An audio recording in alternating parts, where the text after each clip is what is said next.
Hello again, I'm back.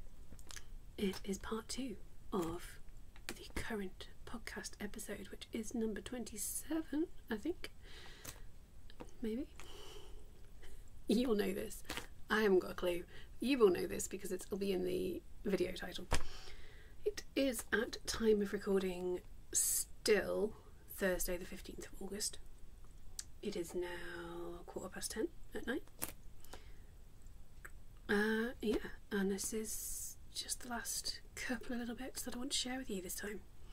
As I said in part 1, I am going to be talking about some acquisitions and then a little life update for you. There will be a trigger warning in the life update, so just to make sure you're listening, because I don't want to upset anyone.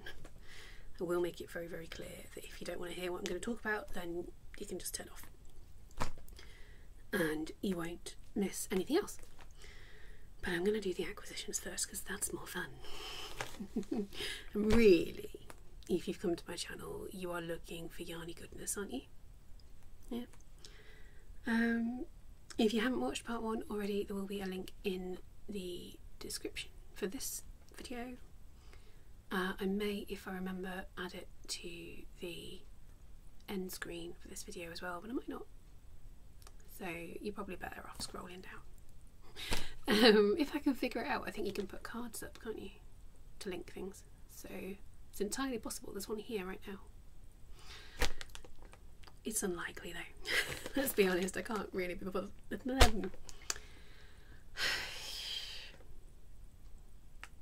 I'm really struggling to talk this evening. I think it's because I'm in a really good mood and so I'm talking quite fast. And I'm just tripping over everything. Right, let's show you some yarn. Where's my scissors? So I have mentioned in the last 2 or 3 episodes that in theory I'm on a bit of a spending ban at the moment. I have got no spare cash. I should not be buying yarn that I do not need. I have here a large parcel full of yarn that I do not need.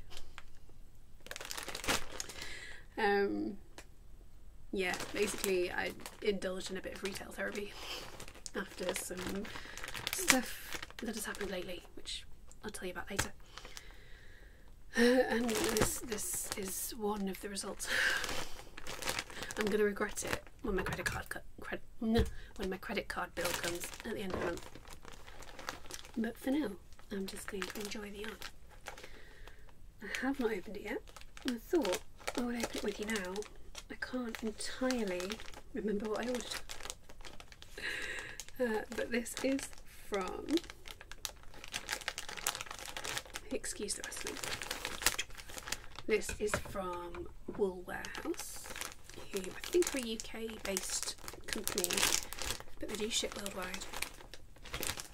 They are one of the 2 places that I buy most of my yarn from.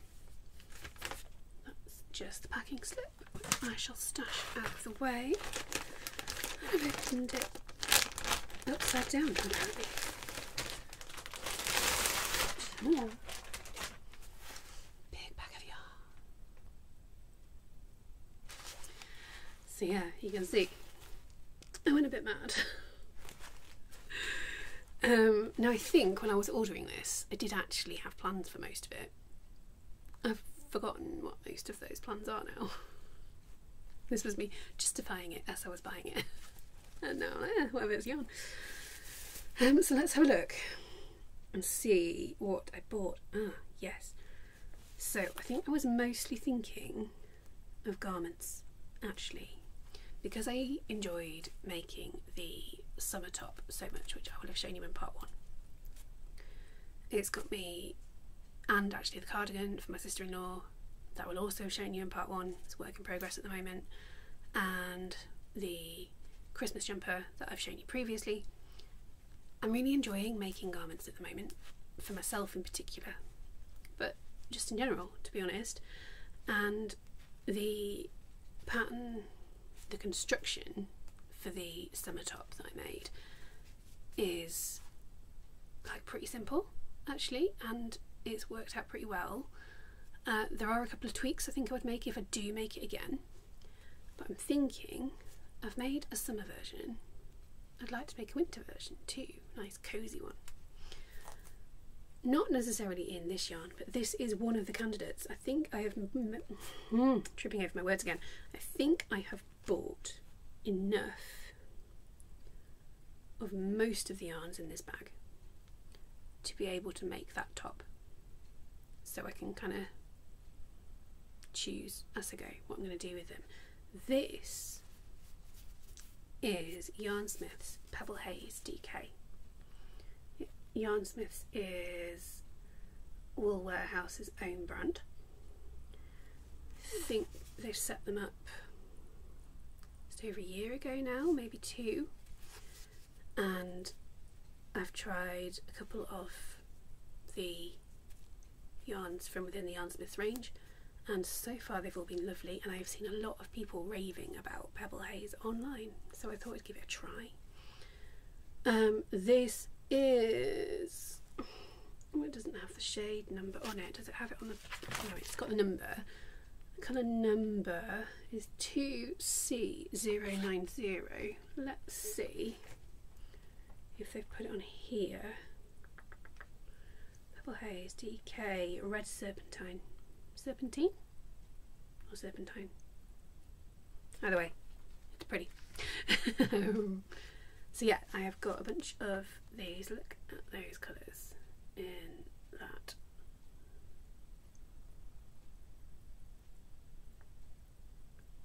It's gorgeous. So this is what's called a blown yarn, I believe. So instead of it being spun from individual strands, they somehow make a tube.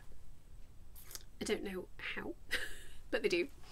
And then fibres are literally blown into the tube, and so the colours kind of shift a lot, and oh, I just think it's really cool. I've seen a couple of other yarns like this, but not many.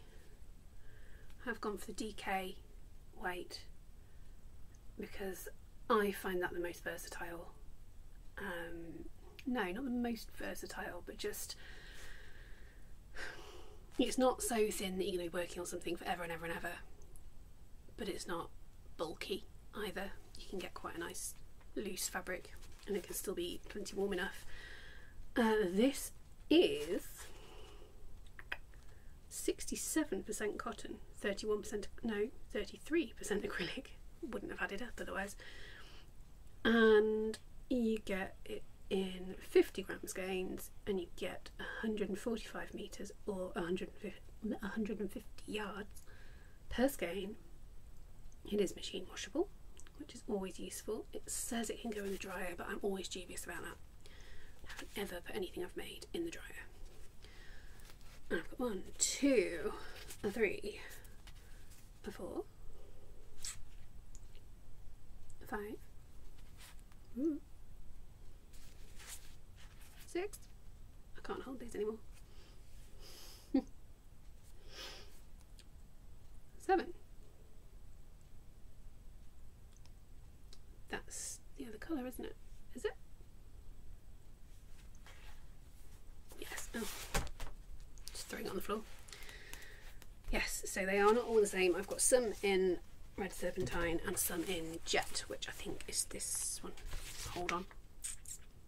Jet, yeah it is. Which is, you know, Jet, you'd think black, but it's more grey really. But it's got bits of black in it. And again, I'm looking forward to working with it. So that's yarn number 1. What is next? Ooh, the labels come off this one. Oh, this is one that I'm thinking of using held together with another, I think. Is it? Yeah, it is. I think. Oh no, maybe not. No, it is. It's a lace weight. I've gone a bit mad and bought some lace weight yarn. Lace weight mohair, no less. Is that all of them? Nope, there's another one. And this is what made this expensive. I cannot remember what I was going to hold it double with. It's in this bag somewhere. But I'm thinking a bit of fluff held with something else is going to make a super cosy garment. So I've got 5 skeins of that, and they come with donut skeins, which I always think are really cute, but I'm going to rewind them before I actually work with them. And look how beautifully fine that is. Yes, I suppose you could make something just out of lace weight yarn, but I'm not going to try and make a whole garment out of lace weight yarn. That would be mad. Hence, planning to hold it double with something. And this is quite a shiny label, but I will do my best to show you. It is Escapia's yarn, one of my favourite brands. That's not going to focus. No, it's not showing up at all. No, never mind. And it is called Mohair Rhythm. It is made with 70% mohair, it's really hard to read, and 30% something else, which I can't read at all. I'll pop it in the description for you. It is colour 683, which is called Tango. One of this, they've had quite a few reds. Actually, I was umming and ahhing for a while about which red to go with. I think this is the right one. It's going to have to be now. Yeah, Tango, which is 683. And how much do you get?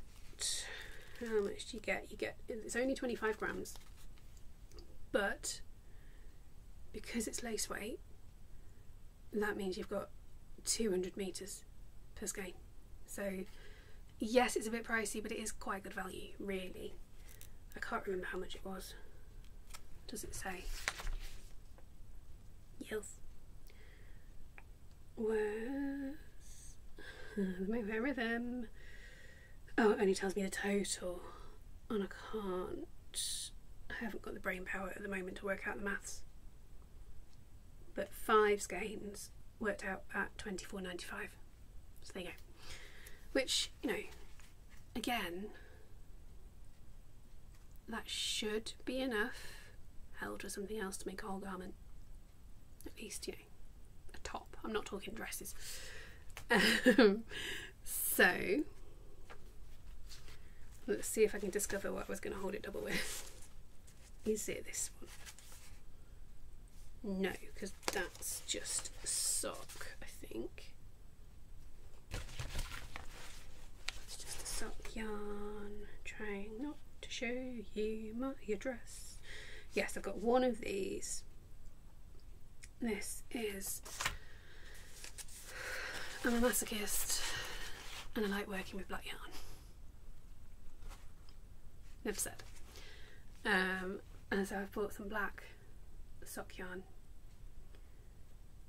because I don't have any and I've got plans for using it. Oh no, that's not true. I have got another sock yarn that is black, but it's not merino wool, it's another wool. I'm not sure it even says which one it is, and so it's not as soft as I normally like, whereas this is gorgeous, so soft. I will not be making solid black socks because I'm not that I'm not that crazy. It's probably actually going to be used in a shawl, but more on that another time. This is, as you can see, Yarnsmiths again. See if I can you see? See if I can get that to focus for you. It's not having it today, is it? There we go. Yep, so I thought I'd give another Yarnsmiths one a try. As again, so far they've all been pretty successful. And yeah, merino sock, superwash merino, standard 75% merino, 25% nylon to give it that hardiness that you want in a sock yarn. And this is going to tell me somewhere how much is in the skein. Is it? Right there where I was looking a minute ago. Yes, 100 grams, which is 400 metres or 437 yards, so that is a fairly standard 4-ply weight. Super soft. Looking forward to working with that one. I have then got, oh yes, another Yarn Smiths one.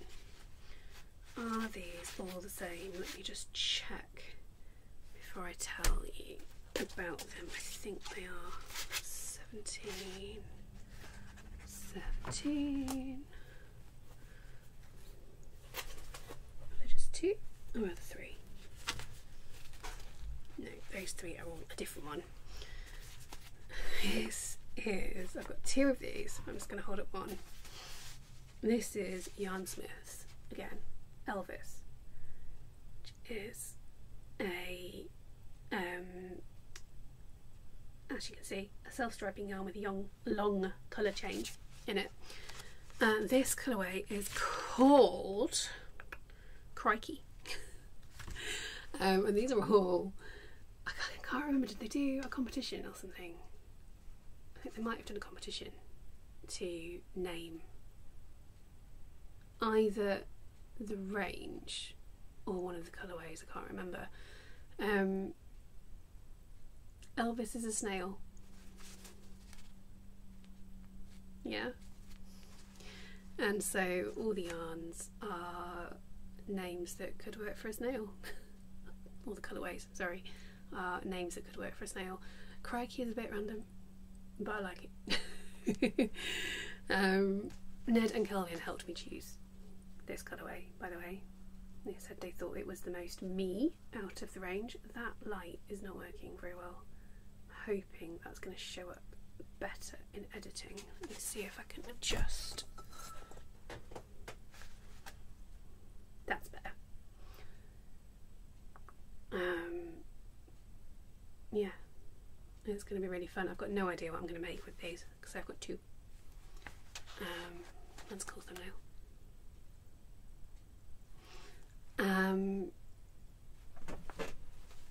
Yeah, so watch this space. At some point you'll see this again, but I don't know when or in what state. That didn't make any sense either.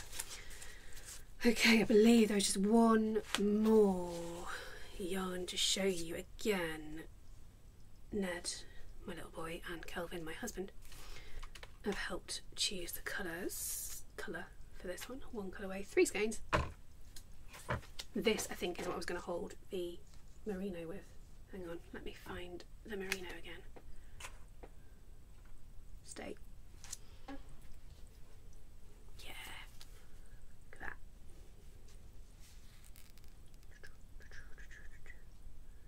Ooh, especially that, I think that's going to look lovely held together. Yeah, so some kind of top made out of these 2. This is pretty soft already, to be honest. But yeah, adding in that bit of merino, fluffy mohairness should just make it extra luxurious to wear. I really, really like this. Is another, I'm trying to get a really good angle for you. It's another self-striping yarn. You can see it's a bit more of a subtle colour change, a lot more subtle than the Elvis yarn, but it's definitely there. That way. I love how it looks all wound up like this. I'm hoping it will also look really, really good when it is crocheted up. This is Yarn Smiths again. It is their Lagoon range, and this colourway is I can't say it. I'll pop it up on the screen for you. Probably that side, there's more space. Yeah, because I can't pronounce the name. But I think the colourways for this range are all named after actual lagoons in the world. I don't know whether they're real ones or fictional or what, but that is the impression I got when I was looking through the names. Pretty sure I recognised a couple of them. And yeah, I love it. I really, really love it. This one is 100% premium acrylic, and each skein is 100 grams, which is 340 metres or 372 yards. So I think that makes it a sport weight. It's too light for a DK. It's not light enough for a 4-ply. So I think it's sport weight, which again means, you know, there's a good amount of yardage in this. So again, I don't know what kind of top I'm going to make. I don't know whether it'll be similar to the summer top that I've made. I don't know whether it'll be something else entirely. But I'm looking forward to making something that I can wear out of this. Can't wait. And that's all the yarn. That is all of the acquisitions I wanted to show you. Yes, it is. I have bought other things. I briefly mentioned in part 1 that I've started having a go at making some things with polymer clay. My aim is mostly to make buttons to begin with, but possibly things like stitch markers as well, because why not? In fact, I have possibly, well, I haven't finished them. I have started making some stitch markers already. I just need to finish them off. So I have, you know, I've bought a whole load of stuff, the clay itself and tools for working with it and so on. That's all downstairs. I didn't think I'd bother to bring it up and show you. What else have I been buying? That's mostly it, I think. I don't think I bought any more yarn. If any more turns up, I'll show you next time. Yeah. So yeah, the spending ban is not going well at the moment. I need to rein it back in. But hey, I have nice things now. So that's always good. Right.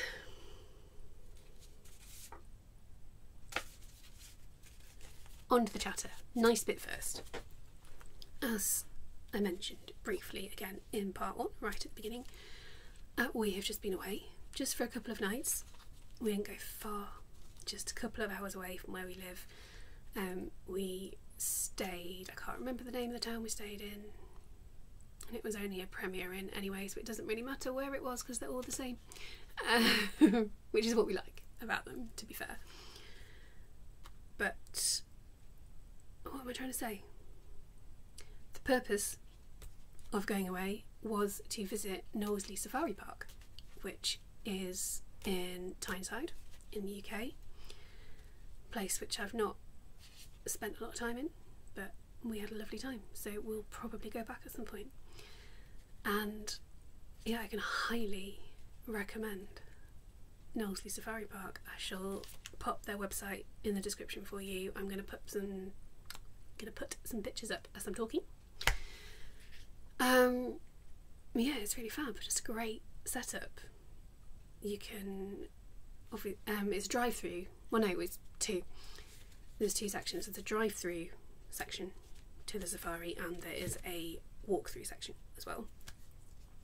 The walk-through is mostly, how to say it? Well, there's a tiger, but other than the tiger, which we didn't see, it's more of the low maintenance animals, I suppose. There was some capybara. What else was there? Some goats. Pretty sure they were interesting goats, but I don't know. That kind of thing, you know, the stuff that isn't going to be a major issue. And you're not walking through the enclosures. It's a bit more like going around a more traditional wildlife park, but just it feels more open. There's a lot more open space, again because the animals are fairly low risk, like the fences are all quite low and stuff, so you can see over them nicely. It's all secure, obviously, but yeah, you can see a lot. That was really lovely. We also went to, Aries is coming again, a couple of the talks that they do in the walkthrough area. We saw the sea lions, which were incredible, and yes, I know potential ethical issues with training animals to do tricks, and I know they do it because they're being bribed to do it, but they looked like they were having a great time. Hello, Buzz. They looked like they were really well cared for, and you know, maybe the keeper was just putting on a good act, but it sounded like she was really passionate about the welfare of the animals she was looking after. And just, oh, they are so clever and so impressive to watch. It was only 15-20 minutes, I think, but yeah, watching them do their thing with the jumps and the spins and balancing stuff on the noses, and it was just fantastic. I know Kelvin tried to get some good pictures, so if he has managed to, I'll pop them up for you. Likewise, the claws in my leg bird of prey display that we went to see as well. I love birds of prey generally. I don't know, I just think they're brilliant. And to watch them, like the way they fly and land, and you know, when they get them to demonstrate catching something, it's just, I don't know how to describe it really. I don't know. It was very, very cool. Again, I think Kelvin got some good pictures. There's no hope of me trying to get pictures of something like that. I cannot see nearly well enough. But yeah, that was fun. What I was heading towards then is the main reason to go. The thing that makes it stand out in the UK is the drive-through safari section. Now, I'm just going to say, if you do go, I've moved the camera and everything's wonky, never mind. If you do go and you actually like your car, do not drive through the baboon enclosure in your own car. Just don't do it. We saw so many people driving through there, and yeah, a lot of windscreen wipers and wing mirrors and that kind of thing were no longer attached to the car by the end, and you're not in there for very long. Oh, she's back. Hello. Yeah, and you don't have to drive through it either. If you want to use your own car, there is a car safe route that takes you around the outside of the baboon enclosure. Okay, not as fun, but much, much safer for your vehicle. Or they have a minibus that, well, it's not even that mini actually, that they will drive you around in. I think it's £6 per person. Are you kidding? So what, it cost us £18 to go on the bus, and that's a lot less than having to replace even a single windscreen wiper, to be honest. So yeah, I highly recommend that if you do go. We had really good fun. Really good fun. I mean, driving through the whole thing was great, being driven through, and getting up, it just allows you to get closer than you normally would to so many of these animals. You know, the lions were like, they were right there, you know, and you don't get to see that anywhere else in the UK anyway. and it means you can get a really good sense of like how big these animals are and how powerful they are. You know, the lions in particular, they were just sat there. They weren't even really paying attention to who was driving past them. You know, so chilled out. But you can tell just by looking at them that if they wanted to have you, they'd have you.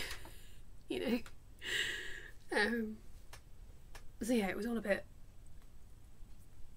awe-inspiring, maybe. There's rhinos as well. There's what they got bison, I think, and a whole bunch of other stuff. But yeah, they are renowned for the baboons, and I think that was the most fun.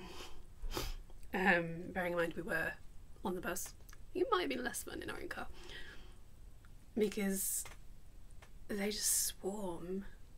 They're less interested in the bus, I think, because they see it every day.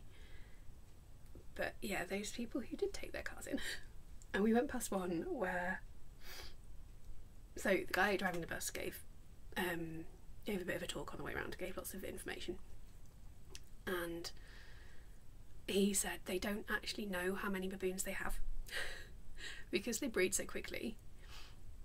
There's baboons. We don't know how many, there's just baboons.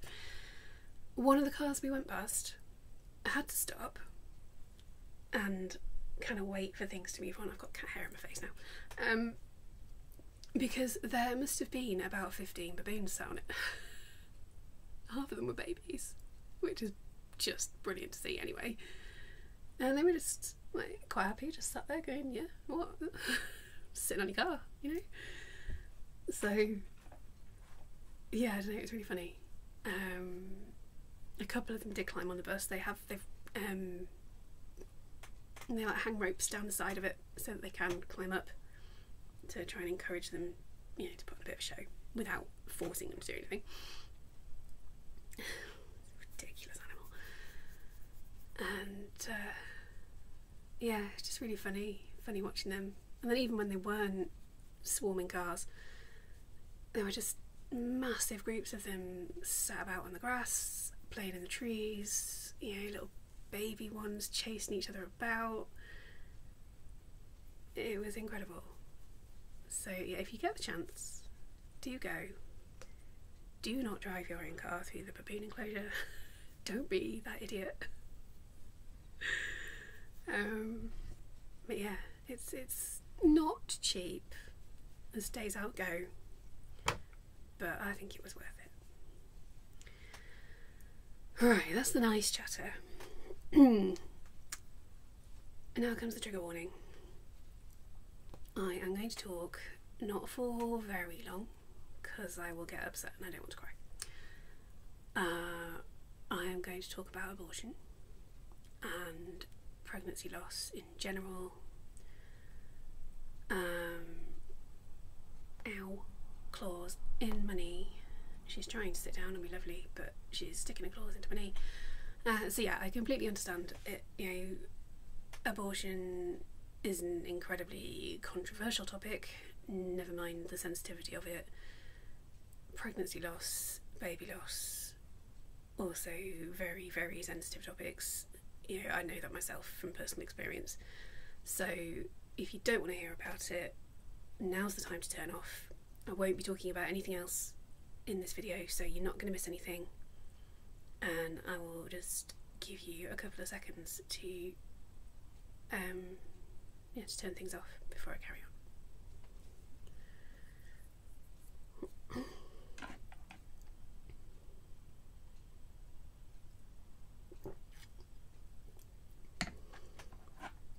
Okay. Yeah, if you're still here, thank you for sticking around. It is a tricky topic to talk about.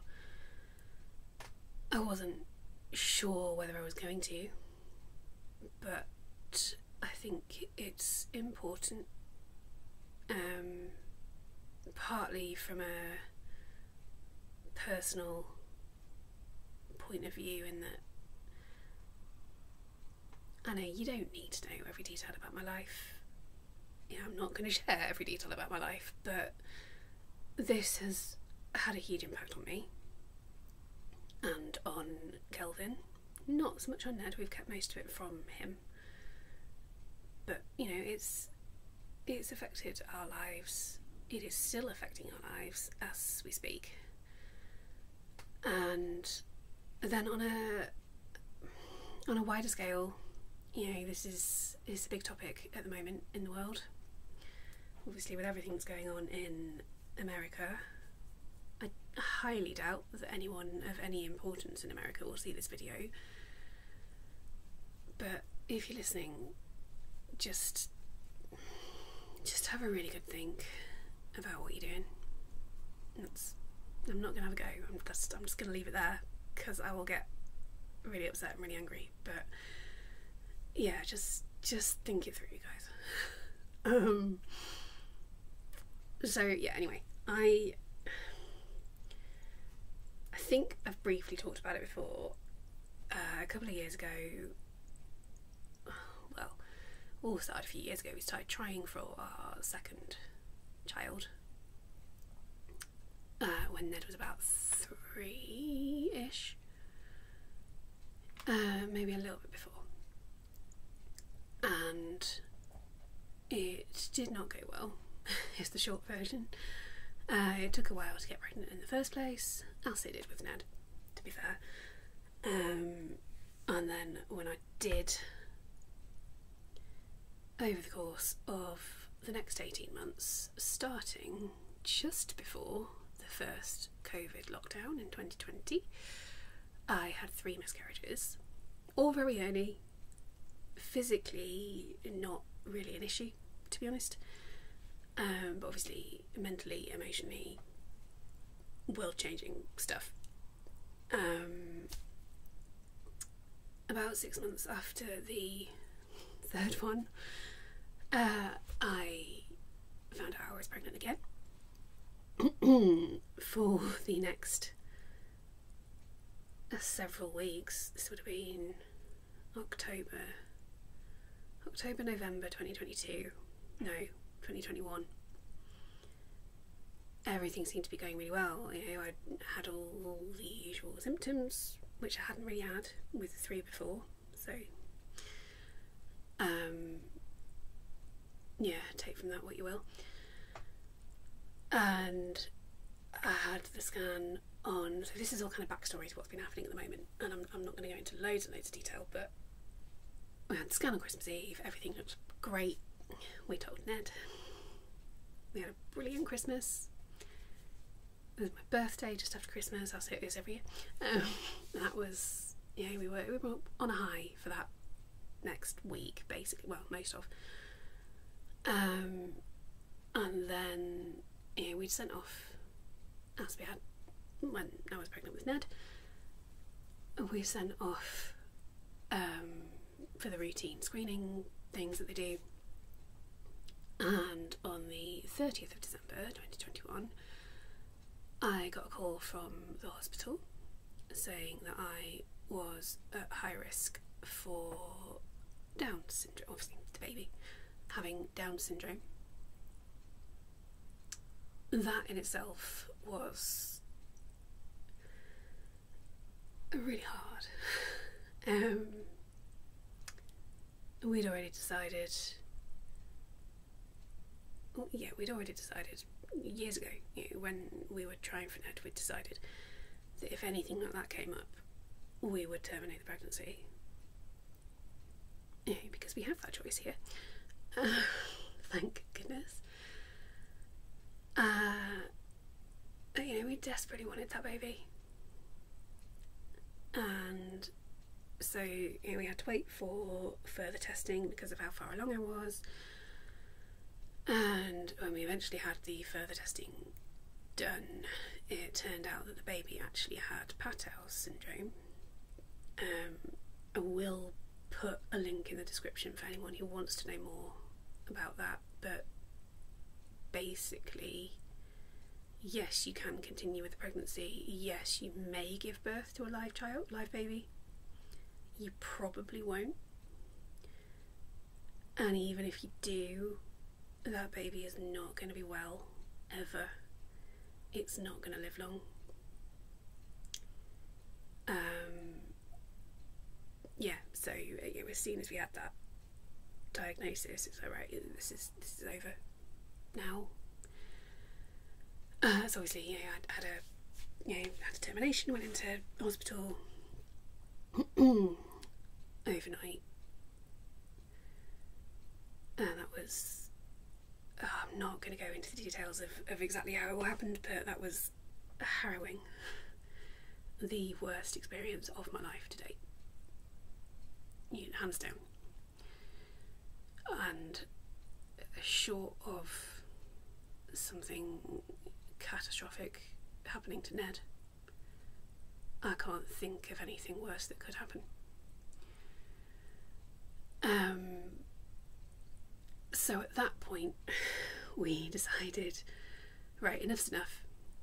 The universe is clearly trying to tell us something, so maybe let's listen. And yeah, so okay, we're not going to try anymore. That's it. We're not going to try anymore ever again. And okay, we made that decision in the middle of a crisis, but 6 months later, a year later, 18 months later, now we are still firm in that decision. We do not want to try again. It's too much. It's too much emotionally. Yes, the chances of that happening again are slim to none. The fact that it happened in the first place is almost statistically impossible. It's that small, the numbers we're talking about. But it happened, and it does happen to people, and we are not prepared to go through that again. But even without that, my mental health is not good. Kelvin's also isn't great. The levels of stress and anxiety that we would both feel going through even the most normal textbook pregnancy in the world would be off the scale. It's not worth that. It'd mess us both up. That would consequently probably mess Ned up. That's not fair. So yeah, we're just not going there. I had the coil fitted June last year, thinking, because I've been on the pill on and off for years. Hormonal contraception does not necessarily agree with me all that well in a couple of different ways. So I made the decision June last year, got the copper coil fitted. Everything seemed great for a very long time. Well, not that long. All the symptoms I was having when I was on the pill went away. I've been much happier, generally. But just before the start of the summer holidays of this year, so a few weeks ago, I found out that I was pregnant. Complete and utter shock. To say that we weren't trying is like the biggest understatement of the century. It's just not. We're actively avoiding it, And so I pretty much went into panic mode. There's been some other health stuff going on as well. I am recovered from now, but I hadn't been officially signed off as fully recovered at this point. I'll have, if you've watched previous episodes, you'll know what I'm talking about. Nothing major. I'm fine. But just, it's been one thing after another for the last 2-3 months. And so very quickly decided, right, okay, no, I'm going to terminate. We're not having this baby. It's, I feel terrible, really terrible. The amount of people who are desperate to get pregnant and can't, and the amount of trouble I had getting pregnant myself when I wanted to, and then bang, out of the blue it happens. I'm like, no, I don't want it. And it's a really difficult feeling. because I don't want it. It'd be wrong to go ahead with the pregnancy for so many reasons, and they are all really, really good reasons, and I'm not going to go through them all. You know, it's personal. It doesn't really matter why. I still feel bad. You know? I ended a life on purpose. Okay, there's an argument that no, I didn't, but in here, yeah, I did. Of course I did.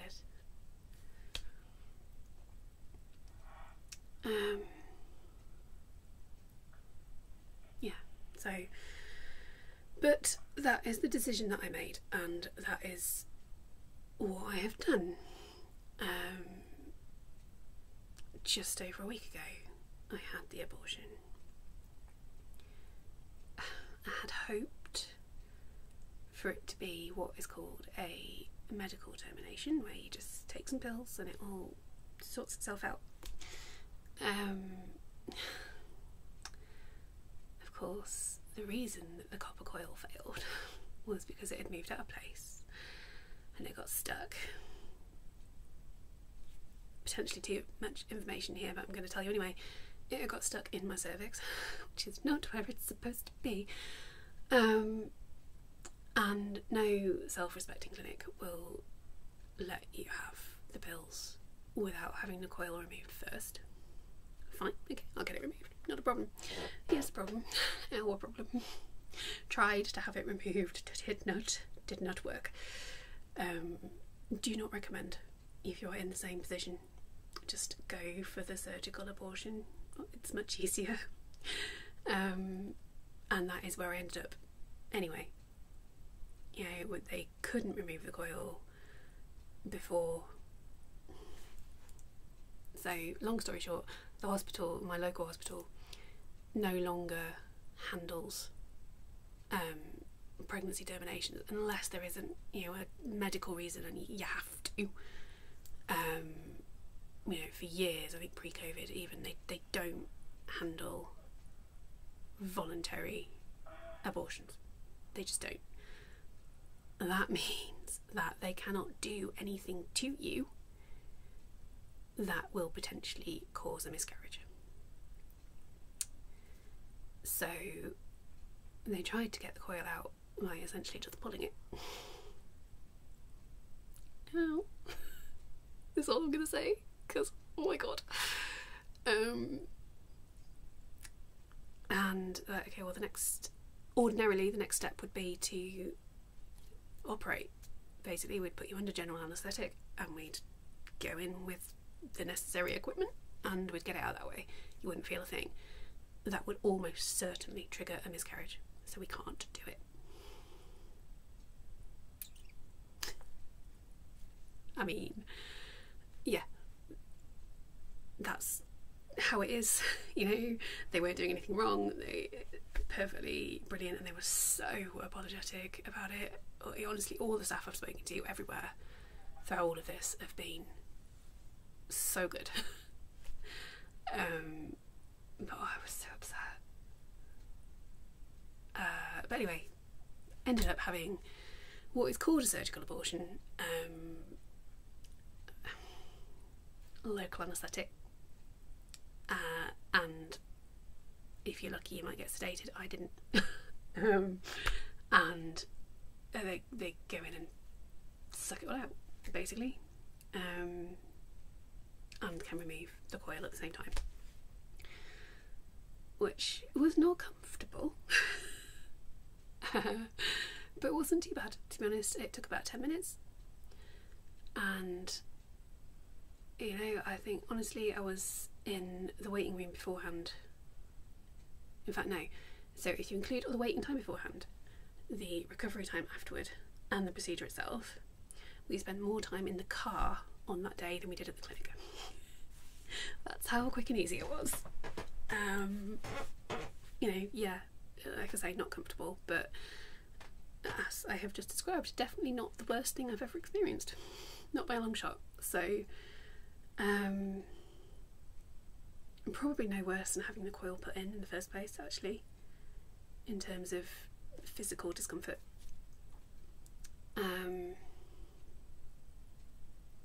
Yeah, that's where we are. So I am no longer pregnant. I am not currently on any contraception because I am trying to decide what I'm going to do. Basically, don't trust the coil anymore. Don't really want to go back on the pill, but I think that's what I'm going to be doing short term, just so that I'm on something. Not that it's really going to be an issue for a while, I don't think, but not really feeling in the mood. But yeah, I need to be on something just for peace of mind. Anyway, I just wanted to let you know, basically, that that's what's been going on.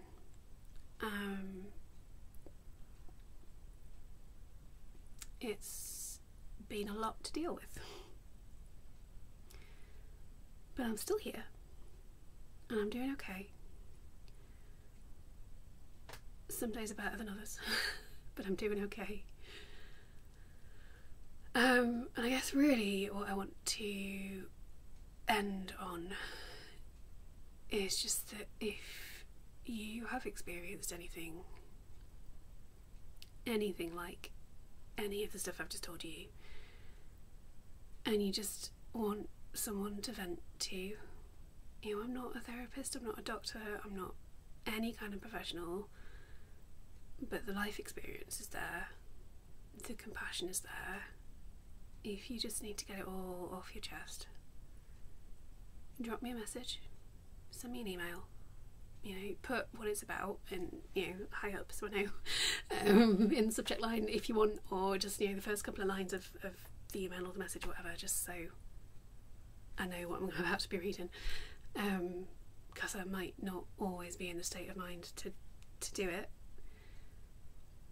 but if I am, you know, at the very least I'll read it. I'll try and send back something comforting or reassuring, whatever you need to hear in the moment. Just a bit of solidarity, really.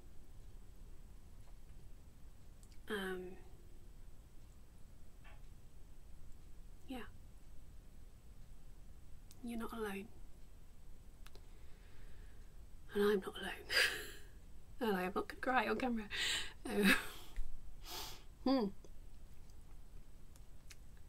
Yeah. I'm here if you need me. I know I don't know you, but I'm here anyway. And on that note, I am going to finish talking and prepare myself for editing this, which actually I might not do. I might just edit the first bit and then just leave this completely unedited. I don't think I really need to cut anything out, and I'm not sure I can bear to listen to myself talk about it for however long it's just been. So yeah, well, it's very likely that this part, you know, this end bit is just completely as you see it. No editing has been done. Right, I'm done, I'm finished. I'm gonna go and read a nice book or something for a bit, because I am not going to be able to sleep for a while now. And I will be back with a more normal and hopefully much more cheerful podcast in a couple of weeks' time. Alright, take care.